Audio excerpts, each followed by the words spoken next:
Wata Games is a company that grades the condition of retro video games and was founded by Dennis Kahn. As of now, they are facing a class action lawsuit that accuses them of fraud in breaking their agreements. One of the biggest pieces of that lawsuit stems from Wata inflating video game prices by colluding with an auction house called Heritage Auctions. Obviously, this is a major conflict of interest, and as of today, no verdict has been reached on the trial. But a lot of information has surfaced from the ongoing trial which does not sway in favor of Wata Games, and it seems like most gaming journalists aren't talking about this issue anymore, as I've only seen Pat Contry and Ian Ferguson bring light to it. So I wanted to quickly go over some of the key information so far in the Wata Games lawsuit. For starters, the first big thing that has been learned is about the supposed $100,000 Super Mario Bros. That was sticker sealed. This sale made its way into all areas of media, even popping up on general news outlets, and when you look at those articles, most of them say was purchased by a video game collector. But that wasn't the case at all. In fact, we now know that the $100,000 video game was purchased by a group of people, which means this wasn't a one-off buy, but rather a planned purchase by a group of individuals who wanted something out of it, which left the question of who were the buyers. And well, that's where things get even worse, because we now know some of them, with the first one being James Halpern, who is the owner of Heritage Auctions and had just recently made an agreement prior with Wata Games to exclusively sell Wata graded products at the Heritage Auction House,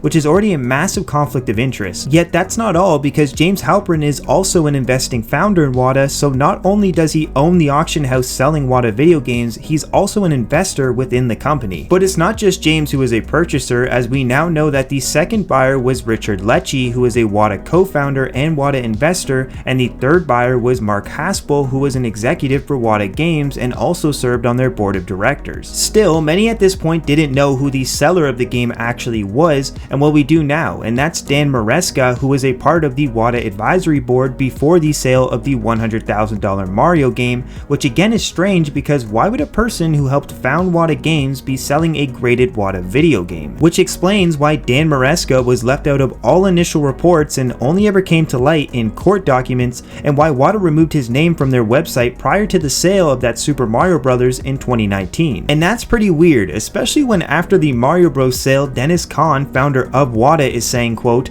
"Breaking the six-figure mark shows the hobby's upward trajectory, indicating no sign of slowing down," which seems pretty ironic considering he knew about everything going on and he helped facilitate that $100,000 purchase. But still, all I would have just talked about is nothing compared to what was found recently in the deposition during the court documents, which was that in reality there was no legitimate sale of the Super Mario Bros. Game. It never happened. And that information was never disclosed anywhere. And why would it be? Wata wanted to inflate the market and create demand for their graded products, and Dennis Kahn and his buddies wanted to make money by hyping up graded video games and convincing people to buy in. And that's why he staged an episode on Pawn Stars in late 2019 after the sale took place, where he claims to be a graded video game expert, and he tells everyone on the show that the Super Mario Bros. Is now estimated at being worth $1 million. Dennis Kahn and his colleagues are frauds. They went on to manipulate a market for pure monetary gain, which just goes to show how far people are willing to go when there's a chance of making a little bit of cash, even if it involves ripping off other people. But Dennis Kahn will tell you otherwise, as he appears on video game documentaries talking about how much he enjoys the hobby, but again, this isn't true. Dennis is a liar, and I genuinely hope the judge throws the book at him and the others involved. And on a side note, Wata Games is also being sued for breaching their agreements, where they promised customers a 1 to 2 month return window and oftentimes took over a year and a half to grade the customer's items. So it just seems like 2024 is shaping up to be an interesting year when it comes to grading companies,